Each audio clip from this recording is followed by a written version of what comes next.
नमस्कार, जेके अपडेट में आपका स्वागत है। मैं अश्विनी गुप्ता। आज हम बात करेंगे उस मुद्दे पर जिसे लेकर सराफा बाज़ार में तो हलचल है ही, इसके साथ ही आम लोगों में भी एक संदेह है कि आखिर अब होने वाला क्या है। कारण है कि कल 1 जुलाई से एक यूनिक आईडी जो कि अब हर एक गहने पर लगाने के लिए सरकार की तरफ से कहा गया है और कल 1 जुलाई से उसे इम्प्लीमेंट करने के निर्देश भी जारी किए गए हैं।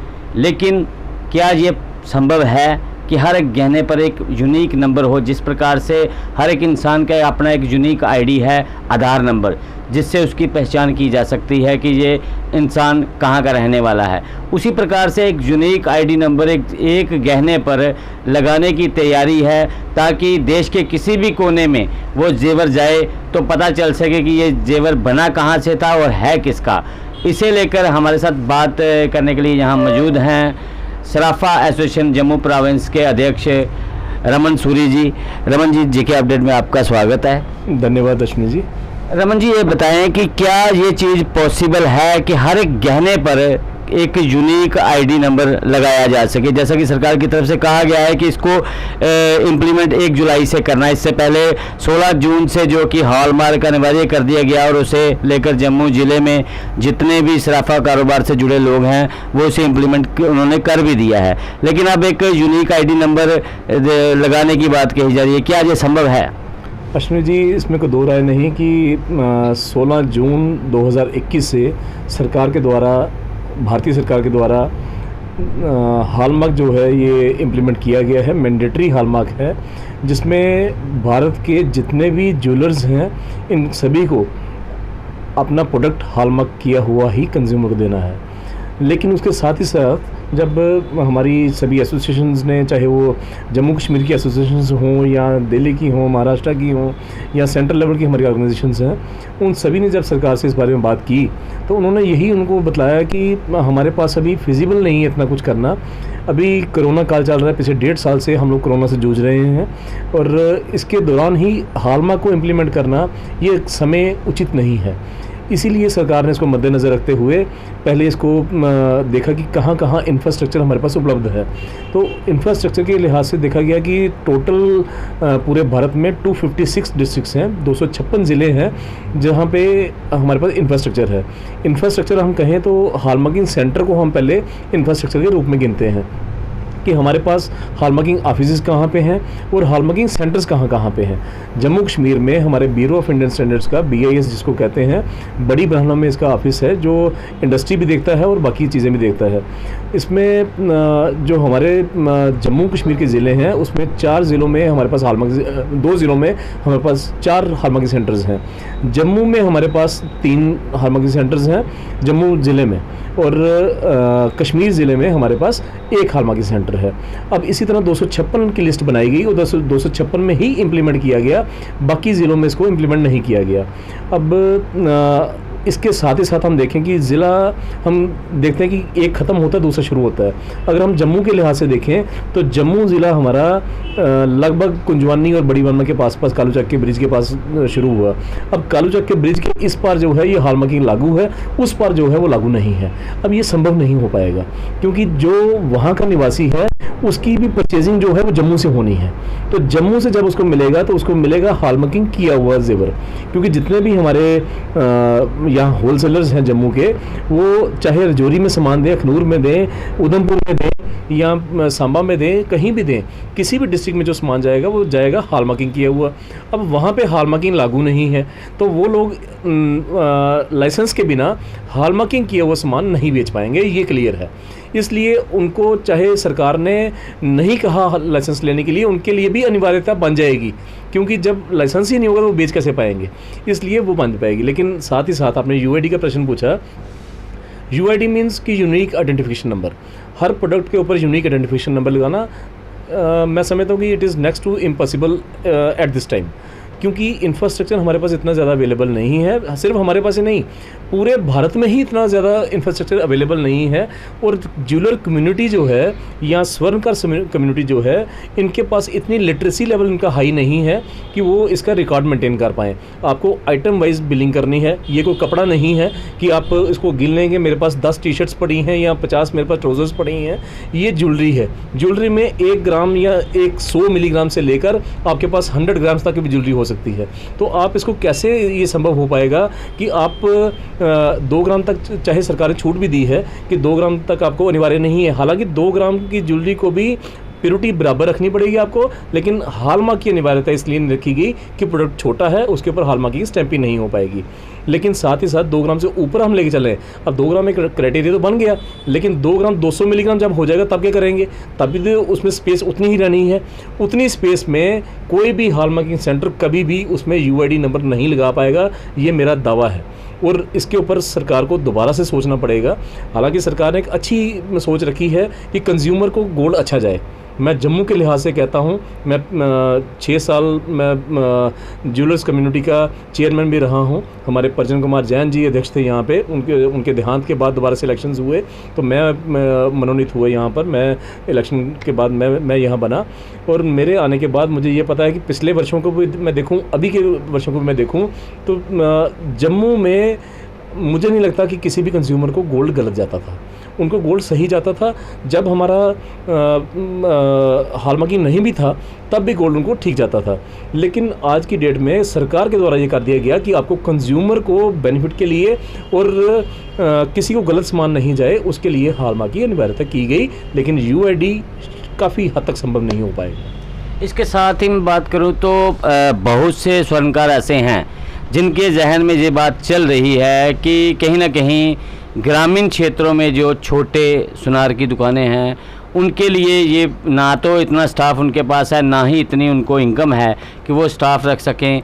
इसके लिए क्योंकि लाइसेंस लिया, लाइसेंस लेने के बाद एक एक यूआईडी नंबर का रिकॉर्ड रखना, तो कहीं ना कहीं वो इस चीज़ को भी कह रहे हैं कि कहीं अगर कोई अगर हम अंगूठी की बात करते हैं, 3 ग्राम की अंगूठी है तो उसमें अगर दोबारा हॉलमार्क से भी लग गया, उसके ऊपर यूआईडी भी मान लीजिए लग भी गया, अब उसके पास रिकॉर्ड है।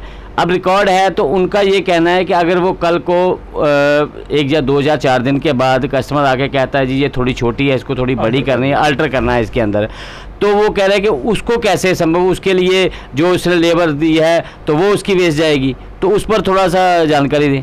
मैं अश्विन जी इसमें आपको क्लियर कर देता हूँ कि पहले तो इसमें ऐसा प्रावधान कोई नहीं था कि यूआईडी लगने के बाद आप अल्टर कर सकें। लेकिन यही प्रश्न जो आपने पूछा ये एक अच्छा प्रश्न है। हमने ये प्रश्न बीआईएस के सामने रखा और सरकार से हमने इसकी अपील करी कि ज्वेलरी एक ऐसी आइटम है जिसको हर चीज़ को आपको, हर आइटम को आपको अल्टर करवाने की ज़रूरत पड़ती है। मतलब सिर्फ आप अंगूठी नहीं कह सकते, इसमें अंगूठी लेके चलिए, चेन लेके चलिए, किसी को छोटी करवानी, किसी को बड़ी करवानी है। इसमें अल्ट्रेशन हर प्रोडक्ट में 99.9% होनी है। बैंगल का साइज़ छोटा है, बैंगल का साइज़ बड़ा करना है। उसके लिए सरकार ने एक 2 ग्राम की छूट दी है कि जब आपका यूआईडी नंबर लग भी जाएगा, उस प्रोडक्ट को वहाँ से आपने लिखा है कि 10 ग्राम 200 मिलीग्राम इसका वेट है, तो जब आप इसको अल्टर करते हैं तो उसमें 2 ग्राम तक की आप ऊपर नीचे कर सकते हैं। 2 ग्राम उसमें गोल्ड ऐड कर सकते हैं या 2 ग्राम गोल्ड माइनस कर सकते हैं, बशर्ते कि उसकी प्योरिटी जो है वो मेंटेन्ड रहे, प्योरिटी ऊपर नीचे ना हो। तो आपको यूआईडी के साथ साथ जिस दुकानदार ने इसको अल्टर किया है ये उसका गारंटी रहेगी, उसकी वारंटी रहेगी कि ये प्रोडक्ट जो है ये हमने इसको चेंज किया है, इसकी यूआईडी नंबर में ये प्रावधान जो थे हमारे उसके हिसाब से जो चले थे, लेकिन आज उसका वेट जो है वो 10.2 के हट के 8.2 या 12.2 हो गया है। तो इसमें प्योरिटी कहीं भी चेंजेस नहीं आई, ये दुकानदार को इसको श्योर करना पड़ेगा। इसमें घबराने की कोई ज़रूरत नहीं है, अल्ट्रेशन हो सकती है।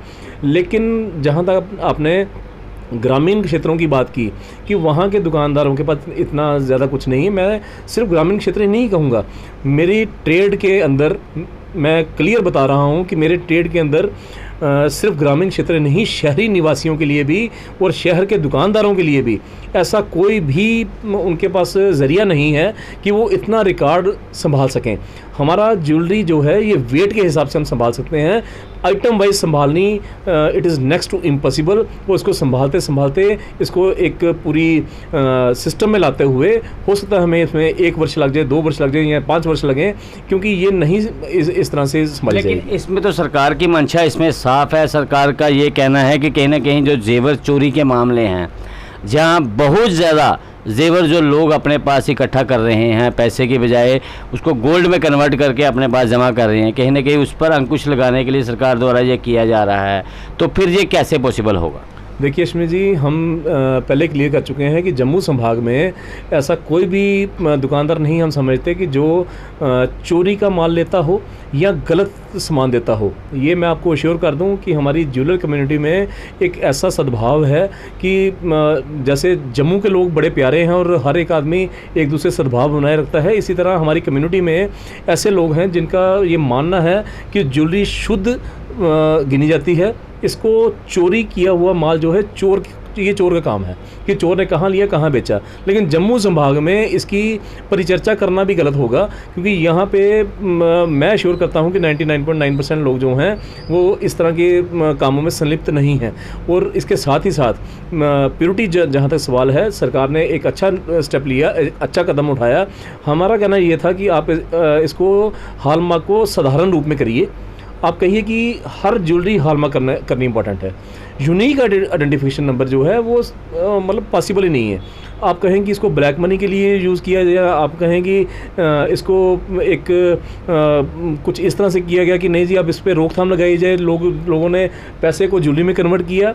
मैं समझता हूँ कि हमारे राजा महाराजाओं से और हमारे मतलब हर जगह से ऐसा सिस्टम है कि आप मतलब पीछे पुरातन काल में चले जाइए, आपको भगवान श्री राम जी के, भगवान श्री कृष्ण जी के शीश पर मुकुट दिखाई देगा, आपको सिंहासन दिखेंगे, राजा महाराजाओं के सिंहासन दिखेंगे, राजा महाराजाओं के जेवर दिखेंगे, रानियों ने जेवर पहने हुए दिखेंगे। कहाँ से आए? ये सभी के सभी जो हैं ये स्वर्णकारों के द्वारा बनाए गए और स्वर्णकारों के हाथों से बने हुए। एक तो ऐसी दंतकथा भी है कि श्री राम जी ने जब वापस आए तो उन्होंने पूछा कि आप मतलब आपको कैसे पता चलेगा कि आपके पीछे आपके प्रदेश का हाल क्या है। तो जब वो वापस आए अपने राज में तो उन्होंने सबसे पहले आके स्वर्णकार से ही पूछा कि बताओ जी आपकी क्या हालत है। तो उसने बताया जी मैं खुश हूँ। तो उन्होंने कहा कि अगर स्वर्णकार खुश है इसका मतलब सब खुश हैं। क्यों? कि स्वर्णकार के पास लास्ट में लोग आते हैं जब उनके पास पैसे स्पेयर होते हैं, जब उनके पास पैसा बचता है फिर उनके पास आते हैं। उससे पहले वो घर बनाते हैं, कपड़ा खरीदते हैं, रोटी खाते हैं और सब कुछ बनने के बाद स्वर्णकार के पास आते हैं कि हाँ अब हमें इसकी नीड है। लेकिन सुहाग की निशानी कहे जाने वाला मंगलसूत्र, सुहाग की निशानी कहे जाने वाली नथ, सुहाग की निशानी कहे जाने वाला टिक्का, ये अपने घरों में कैश के बदले ये रखना कोई गलत नहीं है। मैं तो कहूँगा कि ये सुहाग की निशानियाँ हैं और हमारी परंपरा है हिंदुओं की, और हमारे सिर्फ हिंदुओं की नहीं, हमारे पूरे भारत में जितनी भी कम्युनिटीज़ हैं ये उनकी परंपरा है कि उनके जैसे जैसे उनके त्यौहार और जैसे जैसे उनके परंपराएं हैं उसी के मुताबिक वो जेवर खरीदते हैं और जेवर खरीदने में समझदारी भी है। मैं तो कहूँगा कि सरकार ने अगर कंज्यूमर को बेनिफिट दिया है तो वो ये दिया है कि उसको प्योरिटी बराबर जाए, उनको किसी और काम के लिए ये या किसी और मंशा के कारण ये हॉलमार्किंग नहीं लगाई गई है। तो जैसा कि आपने कहा है कि ये अभी पॉसिबल नहीं है क्योंकि इतना इंफ्रास्ट्रक्चर नहीं है, हॉलमार्क सेंटरों के पास भी उतनी फैसिलिटीज़ नहीं है कि वो छोटी सी या 3 ग्राम की चीज़ पर वो UID नंबर लगा सकें। तो ऐसे में आप सरकार से क्या कहना चाहेंगे, क्योंकि कल से सरकार द्वारा ये कहा गया है कि कल से इसे इम्प्लीमेंट करना है, तो अब इस पर आप क्या कहना चाहेंगे? मुझे लगता है कि सरकार इसके बारे में ज़रूर सोचेगी आज ही, और हमें उम्मीद भी पूरी है कि जिस तरह से हॉलमार्किंग सेंटर्स जो कम्युनिटी बनी हुई है, जो एसोसिएशन बनी है, उन्होंने भी ये लिख के दिया है। ज्वेलर्स ने तो मान लिया कि ठीक है जी लग गया तो अब क्या कर सकते हैं, लेकिन उसके साथ ही साथ ज्वेलर्स कम्युनिटी ने ये भी कहा था कि आप इसका कौन लोग होंगे जो इसका ख्याल रखेंगे कि लास्ट जो सेलर है और लास्ट जो परचेज़र है उन दोनों के बीच में रहने के बजाय सभी लोगों को इन्वॉल्व किया जाए, ताकि पता चले कि ये हॉलमार्किंग किसने की है, उसकी भी जिम्मेवारी होनी चाहिए, रिटेलर की भी होनी चाहिए, होलसेलर की भी होनी चाहिए। तो सरकार ने उसको माना भी और सभी लोग इसमें आज उन्होंने कर दिया कि हाँ जी जिसने हॉलमार्किंग सेंटर से स्टैंपिंग की है वो भी है। उसके होने के पश्चात हॉलमार्किंग सेंटर्स ने एक निर्णय लिया कि क्या हम ये कर पाएंगे। तो उन्होंने एक मिनट्स के हिसाब से बनाया कि हमारे पास टोटल काम करने के कितने घंटे हैं। सुबह 11 बजे अगर खोलते हैं तो शाम को हमारे पास 8 बजे के तक हमारे पास कितने घंटे बने, उन घंटों में एक प्रोडक्ट को कितना टाइम लगता है, उनको डिवाइड करके उन्होंने बनाया कि एक प्रोडक्ट को हमें इतने मिनट लगेंगे और पूरे दिन में हम इतने ही प्रोडक्ट कर पाएंगे। अगर उस लिहाज से जाएँ तो कोई भी ऐसा प्रावधान, कोई ऐसी सोल्यूशन ही नहीं है कि जितना प्रोडक्ट बनता है उतना 256 ज़िलों में सभी सेंटर्स के मिलाकर भी उतना प्रोडक्ट जो है वो एक दिन में या 2 दिन में कर पाएँ। और ज्वेलरी एक ऐसी आइटम है जिसको हम वेट नहीं कर सकते, सिक्योरिटी पॉइंट ऑफ व्यू से भी और बाकी चीज़ों के लिहाज से भी हम ये नहीं कह सकते कि इसको आज की बजाय कल पे छोड़ दिया जाए। इसको आज अगर करना है तो आज ही करना है। तो इसलिए हॉलमार्क सेंटर्स ने ये निर्णय भी लिया और सरकार को एक चिट्ठी भी लिख के भेजी उन्होंने कि इसको अभी आप स्थगित कीजिए और हमारा रेट भी बढ़ाइए। जो 35 रुपये एक प्रोडक्ट का 35 रुपये कास्टिंग आती है उसको हॉलमार्किंग करने में, उन्होंने कहा कि इसको 35 से बढ़ाकर कुछ ज़्यादा बढ़ाया जाए। जो बढ़ेगा वो भी कंज्यूमर के ऊपर ही पड़ेगा। मैं आज भी समझता हूँ अगर सरकार इसके ऊपर संज्ञान ले तो इसको UID नंबर की बजाय इसको साधारण रूप से अगर हॉलमार्किंग लगाए तो मुझे लगता है कि पूरे भारत में कंज्यूमर को और सेलर को, रिटेलर को, होलसेलर को, सभी को फ़ायदा ही रहेगा, नुकसान नहीं होगा और एक बिल्कुल समान रूप से सभी लोग जो हैं वो सामान बेच पाएंगे और ख़रीद पाएंगे, मेरा ऐसा मानना है। तो ये थे रमन सूरी जी जिन्होंने बड़ी बारीकी से इस पूरे UID जो कल से शुरू होने जा रहा है, यूनिक आइडेंटिफिकेशन नंबर, उसको लेकर जानकारी दी है कि इसमें क्या कठिनाइयाँ स्वर्णकारों को आ रही हैं और ये किसी भी हद तक ये पॉसिबल नहीं है कि हर एक जेवर पर UID नंबर जो है लगाया जा सके। तो ऐसे में इन्होंने सरकार से मांग की है, उनके संगठन जितने भी हैं उन सब ने सरकार से लिखा है कि इसको फ़िलहाल इसको ना किया जाए, इसको थोड़ा डिले किया जाए तब तक कि पूरा इंफ्रास्ट्रक्चर या इसका कोई और सोल्यूशन नहीं निकलता है। मैं अश्विनी गुप्ता, कैमरामैन नरेंद्र शर्मा के साथ JK अपडेट से।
JK अपडेट रहे हमारे साथ।